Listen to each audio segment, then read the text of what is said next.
কল্পনা করুন এই মুহূর্তটি, আপনি দাঁড়িয়ে আছেন অনন্তকালের কিনারায়। হিসাব শেষ, মিজান সম্পন্ন, আমলনামা আপনার ডান হাতে তুলে দেওয়া হয়েছে। আলহামদুলিল্লাহ, আপনি সফল। এখন সামনে পুলসিরাত, জাহান্নামের উপর স্থাপিত সেতু। নিচে জাহান্নামের অতল গহ্বর গর্জন করছে হাজার আগ্নেয়গিরির মতো। কিন্তু আপনি এগিয়ে যান। কেউ অতিক্রম করে বিদ্যুতের ঝলকের মতো, কেউ বাতাসের গতিতে, কেউ হামাগুড়ি দিয়ে ভয়ে কম্পমান, আর কেউ কেউ পড়ে যায়। তাদের আমল অতি ভারী, অন্তর শূন্য।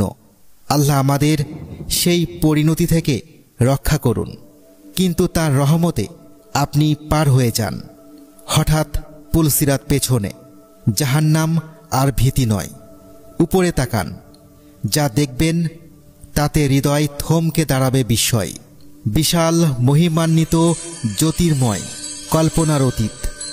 লোহা বা পাথরের নয়, এগুলো খোদ নূর দিয়ে খোদাই করা। প্রতিটি প্রস্থ 40 বছরের পথ। এটা কল্পনা নয়, রাসূলুল্লাহ সাল্লাল্লাহু আলাইহি ওয়াসাল্লামের প্রতিশ্রুতি। 8টি দরজা, প্রতিটি আল্লাহর নাম দেওয়া, প্রতিটি এক জীবনের ইবাদতের প্রতিনিধি।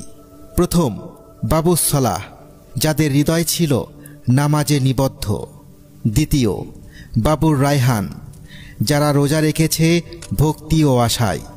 তৃতীয় বাবুস সাদকা, যারা দিয়েছে আর দিয়েছে, এমনকি যখন নিজেদের ছিল অল্প।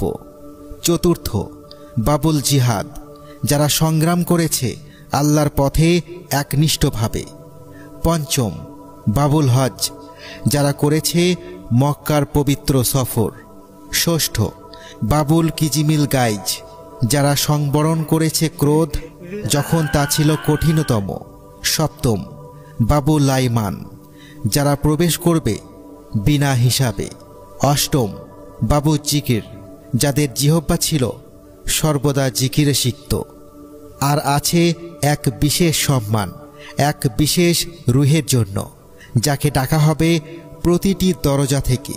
নবীজি সাল্লাল্লাহু আলাইহি ওয়াসাল্লাম আবু বকর সিদ্দিক রাদিয়াল্লাহু তাআলা আনহুকে বলেছিলেন, তুমি ডাক পাবে সব 8টি থেকে। ভাবুন, জান্নাতের প্রতিটি দরজা আপনাকে আমন্ত্রণ জানাচ্ছে। আপনি হাঁটেন আপনার নির্ধারিত দরজার দিকে।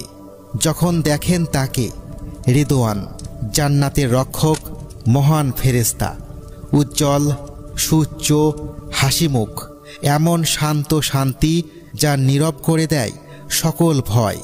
নিচে তাকান, সন্দেহ বা প্রশ্ন নিয়ে নয়, ভালোবাসা নিয়ে। বলেন, আসসালামু আলাইকুম, তুমি সফলকাম হয়েছ, প্রবেশ করো চিরদিনের জন্য। কে নাড়বেন প্রথম কড়া? যিনি সবচেয়ে বেশি কষ্ট করেছেন আমাদের জন্য, কেঁদেছেন আমাদের জন্য, দোয়া করেছেন আমাদের জন্য, ভালোবেসেছেন আমাদের অস্তিত্বের আগেই। মুহাম্মদ সাল্লাল্লাহু আলাইহি ওয়াসাল্লাম, তাঁর পেছনে তার উম্মত, আপনি। মুখমণ্ডল উজ্জ্বল পূর্ণিমার মতো, হাত পা ঝলমল করছে অজুর নূরে। দরজা খুলতে শুরু করে, এক বাতাস বয়ে যায় মুখের পাশ দিয়ে। পৃথিবীর কোনো বাতাসের মতো নয়, সুগন্ধ আত্মা ভেদ করে যায়। পৃথিবীর যে কোনো সুগন্ধির চেয়ে মিষ্টি, যে কোনো উষ্ণতা চেয়ে প্রশান্তিদায়ক। বুক থেকে উঠে যায় ব্যথা, অনুশোচনা, দুঃখ, সন্দেহ, সব শেষ।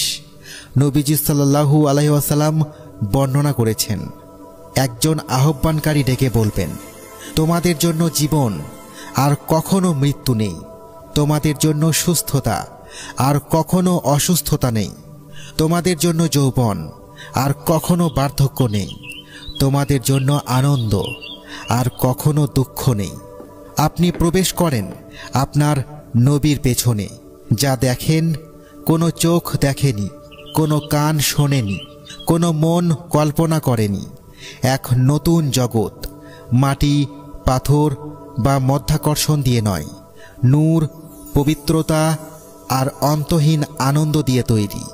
জান্নাতের মাটি জাফরান ও কস্তুরীর, কঙ্কর, মুক্তা ও পদ্মরাগ মণির, বাতাস ভরা মৃদু নদীর কলতান আর পাখির সুরে যে সুর সৃষ্টি করা হয়েছে শুধু এই জগতের জন্য। গাছগুলো প্রাসাদের চেয়ে উঁচু, ছায়া এত বিস্তৃত যে একটি ঘোড়া 100 বছর ছুটতে পারে তার নিচে। তবুও ফলগুলো ঝুলে থাকে নিচে, সর্বদা নাগালের মধ্যে।